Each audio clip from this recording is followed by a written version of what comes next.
Hola familia de la fe, en este tiempo vamos a hablar acerca del libros proféticos, los profetas menores. En este caso vamos a hablar acerca de Oseas, posteriormente hablaremos de Joel y luego continuaremos con Amós. Entonces, veamos Oseas. Hay un versículo muy particular que dice, Oseas 2:23, que dice así: la sembraré para mí en la tierra, y tendré compasión de la que no recibió compasión, y diré al que no era mi pueblo, tú eres mi pueblo, y él dirá, tú eres mi Dios. Muy lindo este libro, sin embargo el tema principal es acerca de la infidelidad del pueblo de Israel. Data del 755 al 715 a.C. El autor es Oseas y el lugar la ubicación es del Reino del Norte. Entonces vemos que Oseas es el siguiente libro profético y es el primero de una serie de 12 libros denominados profetas menores, no debido a su menor importancia, sino a su tamaño, porque es poco extenso. Realmente los profetas mayores es porque tienen una gran extensión del contenido. El ministerio de Oseas comienza durante un tiempo de prosperidad en el Reino del Norte. Sin embargo, la prosperidad solo es externa. Interiormente el pueblo es idólatra y malo. En menos de 30 años Israel y su capital Samaria caerían. Entonces observamos que el esquema en Oseas es los capítulos 1 al 3 es acerca del adulterio de Israel y la fidelidad de Dios. Capítulos 4 a 7 es acerca de la culpa de Israel. Capítulos 8 al 10 es acerca del castigo a Israel. Y capítulos 11 al 14 es la salvación a Israel. Vemos que el mensaje principal del libro de Oseas es que, más que ningún otro profeta del Antiguo Testamento, la experiencia personal de Oseas ilustra su mensaje profético. Siente una compasión real por el pueblo de Dios. También el sufrimiento personal por la infidelidad de su esposa le hace comprender la pena de Dios ante el pecado de Israel. Sin embargo, las palabras de Oseas sobre el futuro juicio están expresadas con firmeza, aunque suavizadas con un corazón afectuoso. La ternura de este profeta ilustra la fidelidad, el amor y el perdón de Dios, en contraste con la corrupción y apostasía de Israel. Con gran preocupación, Oseas suplica en nombre de Dios para que el pueblo regrese a él, pero ellos no lo hacen. ¿Cómo aplicamos este libro de manera personal? Como Oseas, nosotros también podemos experimentar momentos de sufrimiento físico y emocional para la muestra de este tiempo de pandemia. Sin embargo, en lugar de amargarnos, podemos permitir que Dios utilice este sufrimiento para reconfortar a otros en su dolor. Esto es lo que hay en el fondo del mensaje de Pablo cuando escribe: pero si somos atribulados, es para vuestra consolación y salvación, o si somos consolados, es para vuestra consolación y salvación, la cual se opera en el sufrir las mismas aflicciones que nosotros también padecimos. Esto está en 2 Colosenses 1:6. Entonces, ¿qué lecciones para la vida nos da Oseas? Nos dice que Dios ama a su pueblo a pesar de sus pecados y faltas, que puede contar con la fidelidad de Dios, incluso aunque usted sea infiel. El arrepentimiento es el primer paso en el camino de regreso a la relación con Dios, y que Dios nos dará fuerza necesaria para resistir a la seducción del mundo. Veamos ahora el libro de Joel. Hay un versículo particular que dice, Joel 2:13, convertíos a Jehová, vuestro Dios, porque misericordioso es y clemente, tardo para la ira y grande en misericordia, y que se duele del castigo. Vemos entonces que el tema principal del libro de Joel es el día de Jehová. Data entre el 535 al 796 a.C. El autor es Joel y fue escrito en Judá y en Jerusalén. Como no se reconocen sucesos específicos en el libro de Joel, aparte de la invasión de langostas, es difícil determinar cuándo fue escrito este libro. Sin embargo, Joel parece ser uno de los primeros profetas de Judá.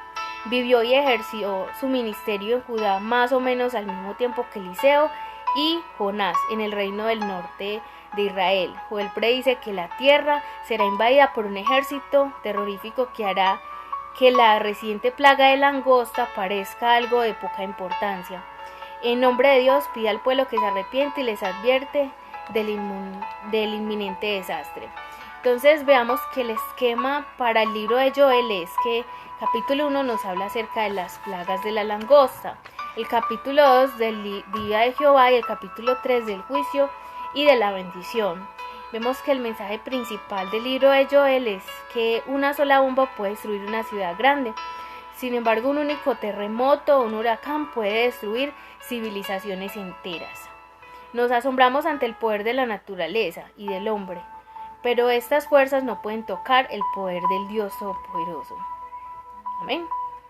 Desde el mismo momento en que fue cometido el primer pecado en el huerto de Edén en Génesis, el hombre ha estado rebelándose contra Dios. Ahora le toca a Judá desobedecer las leyes divinas.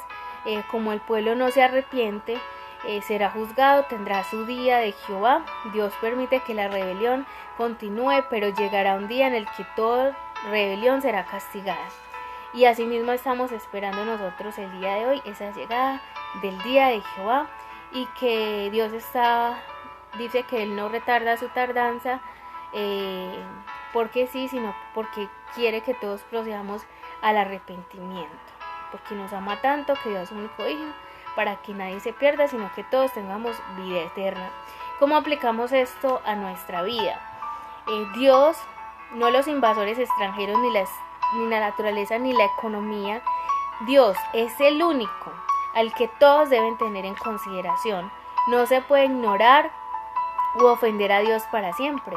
Usted debe prestar atención al mensaje de su palabra. Si no lo hace, se enfrentará al día de Jehová. Más tarde, ¿cuál es su posición respecto a Dios y a su próximo juicio? ¿Cómo está dispuesto para recibir el mensaje de Joel? No es demasiado tarde para pedir y recibir el perdón de Dios. El deseo más ferviente del Señor es que acuda a Él. Entonces, unas lecciones que nos da el libro de Joel para nosotros, que Dios siempre nos avisa antes de emitir un juicio contra nosotros. Dios envía su juicio si no hay arrepentimiento. O sea que nosotros podemos cambiar en cierto sentido la voluntad de Dios cuando nos arrepentimos. Y cuando el Señor está decidido a hacer un juicio contra nosotros, lo único que puede cambiar eso es un arrepentimiento genuino de corazón. La humildad y el arrepentimiento son necesarios para restaurar la relación con Dios. Y el pecado conduce al día del juicio de Dios. Así que, estamos cerca a ese día del juicio de Jehová. Y es porque el pecado está en aumento. Vemos entonces en el libro de Amós un versículo muy particular, en Amós 5:14, que dice lo siguiente: buscad lo bueno y no lo malo, para que viváis, porque así Jehová, Dios de los ejércitos, estará con nosotros. Vemos que el tema principal del libro de Amós es acerca del castigo, y que data del libro del 790 a.C. Lo escribió Amós y fue escrito en Betel, en el reino del norte. Entonces vemos que Amós es un pastor y es un cultivador de higos silvestres de una zona rural del sur de Jerusalén. Dios le da la divina comisión de dejar su tierra natal y predicar un duro mensaje de juicio al reino del norte de Israel.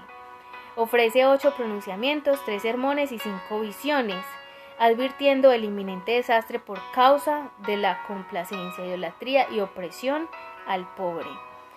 Sin embargo, debido a la paz y prosperidad de Israel en este periodo, su mensaje no fue escuchado. Así que sigamos.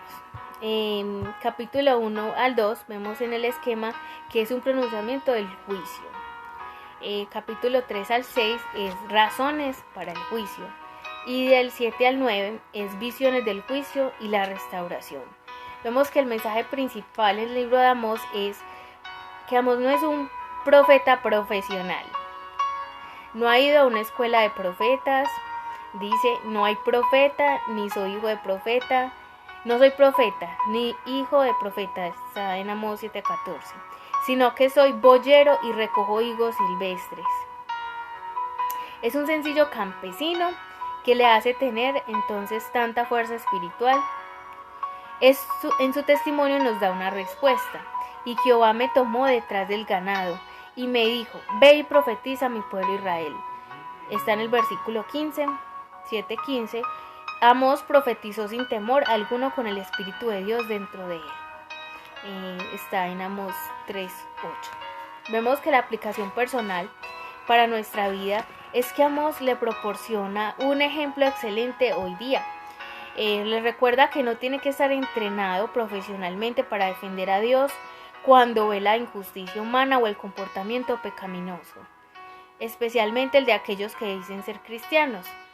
Amós era un valiente representante de Dios, no por educación o por nacimiento, sino por obediencia al llamado del Señor. Usted también puede ser una persona de Dios. Escuche su llamado y haga lo que Él le pida. Después compruebe cómo el poder de Dios obra a través de usted cuando le sirve. Vemos que las lecciones que nos da Amós para nuestra vida es que Dios se preocupa por los pobres y por los necesitados, y nosotros también deberíamos hacer lo mismo. Cada vez que tenga la oportunidad de mostrar compasión, debe hacerlo. No es correcto enriquecerse uno mismo a expensas de los demás. Si su corazón está alejado de Dios y está viviendo en desobediencia, entonces sus palabras y acciones no significan nada. La complacencia se produce casi sin darnos cuenta. Compruebe y renueve su corazón diariamente. El juicio es seguro para aquellos que ignoran a Dios. Diga, ay, ay, ay. Bueno, usted no, porque usted no está ignorando a Dios, pero diga, ay, ay, ay, por los que no tienen a Dios en su corazón, ¿cierto? Y vamos a orar para que el Señor nos bendiga, para que el Señor nos haga esos profetas listos para escuchar su voz, para que podamos dar el mensaje al pueblo de corazón, que tengamos un servicio genuino al Señor, y que la gente tenga ese arrepentimiento genuino también hacia Dios, que puedan entregar sus vidas al Señor y ser salvas. Bueno, Señor, te damos gracias por este tiempo, por enseñarnos acerca de estos profetas menores. Gracias, Señor, por ministrarnos a través de sus vidas, de enseñarnos a través de el testimonio de ellos. Señor, a través de esto nos damos cuenta, Dios, que muchos profetas fueron rechazados, no fue escuchado su mensaje, Dios. Hay veces nosotros nos enojamos cuando nadie nos escucha, cuando nadie quiere, Señor, conocer tu palabra, cuando hablamos a otros de ti, Señor, y somos ignorados. Hay veces nos enojamos, actuamos de una manera, Señor, que de verdad, Señor, quizás nos entristecemos, Dios, pero vemos que tú aún estás más triste, tú estás aún quizás más enojado que nosotros, Señor, aún eres un Dios misericordioso, Dios. Sin embargo, también te enojas, Dios, con los que no obedecen, Dios. Y nosotros también, quizás cuando hablamos a otros, Señor, nos enojamos cuando no escuchan el mensaje, cuando nos rechazan, cuando nos ofenden, cuando te ofenden a ti, Padre, porque hay veces te retan, nos retan, Dios, pero están retándote a ti, están ofendiéndote a ti. Señor, oramos para que estas personas se arrepientan de sus pecados, las naciones se arrepientan de sus pecados, Señor.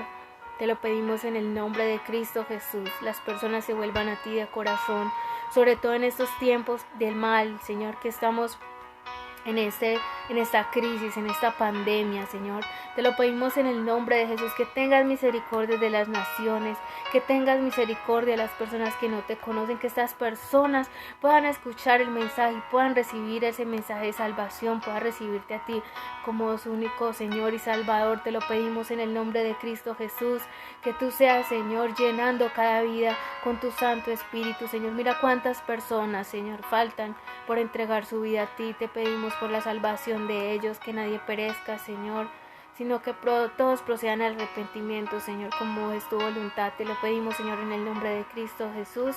Amén y amén, Señor.